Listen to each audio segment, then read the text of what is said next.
A new report shows an increase in computer attacks targeting people's medical records. ProTennis, that's a firm that helps healthcare companies protect data, says there were 222 hacking incidents last year. Now, that's up nearly 25% from 2017. In all, more than 11 million patient records were affected. Anna Werner shows us how some of those records are being bought and then sold on the black market. That's not good. Anna, good morning. No, it's not good, Gail. In addition to your doctor's notes, your medical records can contain sensitive information like your date of birth, along with credit card and social security numbers. As healthcare providers store this information digitally, some have left their files vulnerable to being exposed. We spoke with a victim of medical identity theft who showed us just how much damage that can do.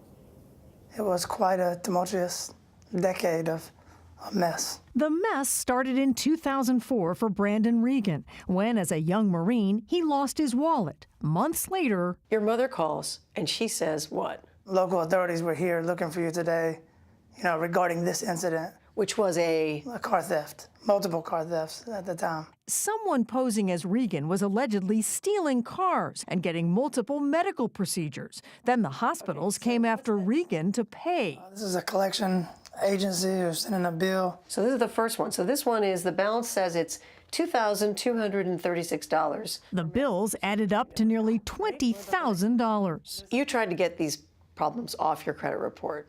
I did. Did that work? It worked until the next billing cycle. So this was like a never-ending battle, and not the kind of battle that you in the Marine Corps are trained to handle. Yes, ma'am. But Gary Cantrell sees it all the time as head of investigations at the Health and Human Services Department's Office of Inspector General. Every one of our investigations involves the use of medical data to commit this fraud. He warns thieves want people's medical records. It's just a treasure trove of all this information about you. Last year alone, he says the agency handled nearly 400 reports of medical data breaches. Some of that information winds up for sale on the Internet's dark web. Sometimes they're compromising this data, and we don't know how it's being used, when or if it will be used to compromise those individuals' identities. So it's kind of sitting out there like a time bomb, That's right. potentially. That's right. So how easy is it for criminals to get hold of patients' files? We asked cybersecurity expert Gary Milievsky. How long did it take us here to find medical records on the dark web? Took me a few seconds. Yeah, like literally like 3 seconds. Yeah. This seller offered children's health records for sale. USA Kids full records from a pediatrician? From the years 2000 to 2014. Another posted an entire hospital's worth of files. Healthcare database from Georgia, 397,000 patient records. It's a 397,000 patient records in a healthcare database is what they're selling. Exactly. So how are they getting the records? Their quote-unquote product description says, breached a very large hospital recently. Exactly. So they're basically saying somebody hacked into this hospital and here's the records if you want to buy them for 26 grand. Exactly. They want to monetize these records quickly, and they're actually offering them at a discount compared to other prices I've seen on the dark web. Social security numbers sell for $1, and credit card info goes for up to $110. But Experian reports full medical records can command up to $1,000 because they're an identity thief's dream. So I'm looking at the details, right? It says date of birth, place of birth, credit card details, social security number, your address, emails. The 3-digit code on the back of the card. Right. I mean, so this is really all they need if they buy this. Exactly. And then they can become you. And hackers have stolen millions of records. A breach at Anthem Insurance affected 78 million people, and a hack at UCLA Health exposed more than 4 million patient records.